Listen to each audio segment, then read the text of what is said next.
Welcome to the last breakfast. Please enjoy the video. You'll begin by ensuring prerequisites are set. Sign into your Apple ID and verify iCloud storage. Once done, connect to a stable Wi-Fi network and plug the device into power because automatic backups require both.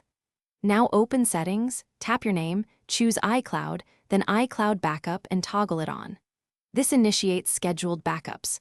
You're doing this to preserve messages, photos, app data, and settings, so you can restore to a new device or recover from loss without manual file transfers. Next, perform the concrete backup action. Tap Backup Now to force an immediate backup. Make sure you stay on Wi-Fi and keep the screen awake until the progress finishes. Once it completes, check the timestamp shown under Backup Now to verify success. If storage is tight, go to Manage Storage, pick your device backup, and toggle which apps or photo libraries to include or exclude.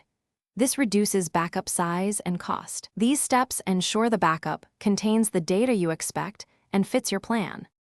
Finally, restore from iCloud by erasing the device, or during new device setup, choose Restore from iCloud Backup and sign in with your Apple ID. Pick the backup by date and let the restore run.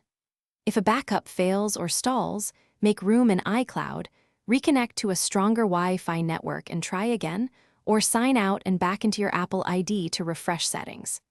If a backup appears corrupted, keep a local backup via Finder or iTunes and contact Apple support for recovery options.